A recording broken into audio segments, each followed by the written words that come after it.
my views on blockchain, crypto, Bitcoin, Ethereum, all that stuff are mixed.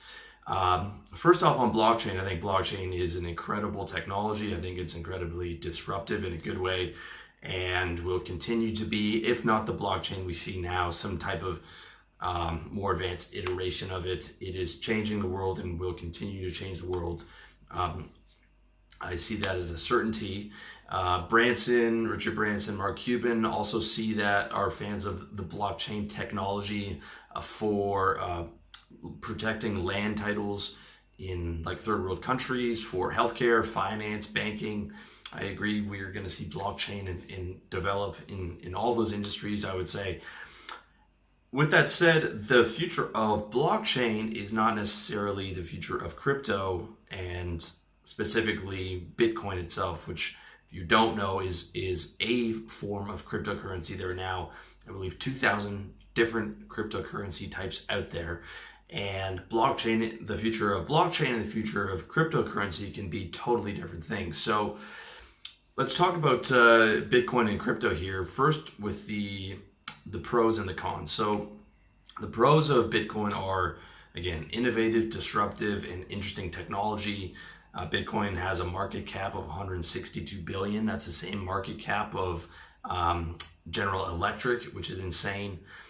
Virtual currencies in 2017, coming up the end of 2017 here, rose 1,620% compared to the average 8% return in the stock market, which is that's an insane return for 1 year. Or, if as a better comparison, if you compare that to the valuation of the USD, in comparison to other currencies moving up, I mean, it's insane. It's got more anonymity than owning currency. I do not believe in total anonymity with anything that's online, except for cash in hand. But I do believe that the blockchain Bitcoin technology is more anonymous. However, one of the biggest raids was Silk Road Marketplace, and the FBI came in and just jacked all their Bitcoin, basically. So the FBI might be one of the bigger holders of Bitcoin right now. Better protection against hackers, at least the cryptocurrency. If you're using an online wallet, I'm not sure how I feel about those things, but you can actually take your Bitcoin into an offline wallet, like onto a USB card, which is definitely a lot safer, I think, than your typical bank account. It's useful for buying things online, i.e. not worrying about your credit card being compromised. Also, you can get a discount at certain places by using Bitcoin. And if you're super smart and you've got a big rig, because the processing power and the speed and the technology, you really need a lot, then mining Bitcoin is an option. It's an option you definitely don't have with a traditional currency. Mining is also an really, really ingenious way of controlling the supply of the currency, so that it can't just be inflated at will, like it can be with a central bank that's not tied to gold.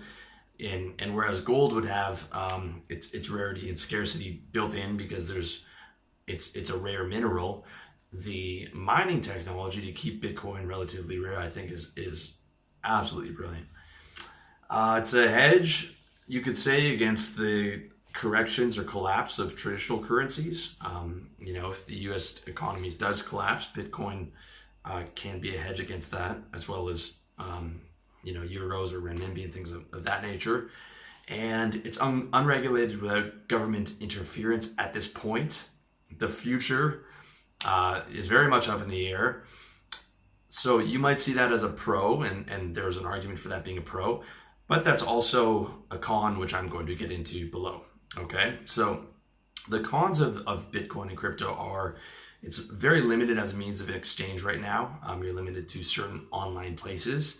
If you want to order kratom, you can get all the kratom you want with Bitcoin, but you can't buy a house with it. You can't buy a car, at least not yet.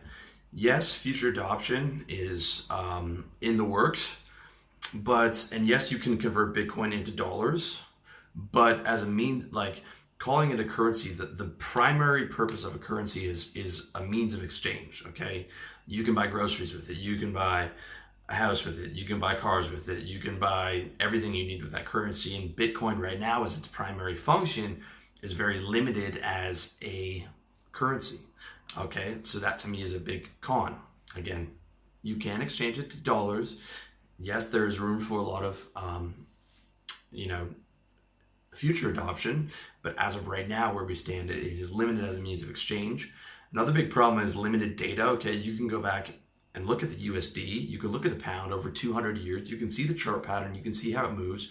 You can get a range for the fluctuations. You can go back and see what all the collapses look like, what all the bubbles look like.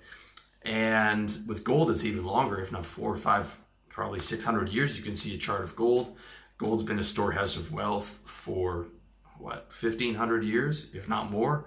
Of course, the past does not predict the future, but it certainly helps.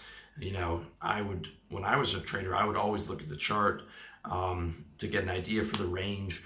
It's very, very important to be, the more data you have, the better it is. Right now, another con is that Bitcoin is super volatile. I mean, it's insane. It's absolutely insane, the volatility on that. Okay, if you're a trader, you can make a lot of money with volatility, but you can also lose a lot of money, and for reasons that I go into, but not using this as a trade. I mean, it's the volatility. If you're looking at this as some type of an investment, is it's crazy, man. Okay, next con is that it's not backed by government power. As I said, in the pro section, being unregulated can be looked at as a pro, but it's also can be looked at as a con because there is no government protection and there's no government enforcing its use. Okay, in the US, you have to use US dollars as a means of exchange. This keeps the US dollar relevant, and it is backed up by the strongest military empire ever assembled. Okay, yes, there are cons with that, and it's regulated, and the way that the dollar is created with the Federal Reserve and central banking. Yes, okay, I get it, but it is backed up by that. Okay, it is enforced by that. It is enforced, around the world as the standard reserve currency, at least for now, and that guarantees its relevance, guarantees its use. I mean, even if the U.S. economy does take a depression at some time, I don't see the U.S. dollar going anywhere. I mean, the British pound's been around forever. Okay, even after the British Empire collapsed, the British pound is still being used.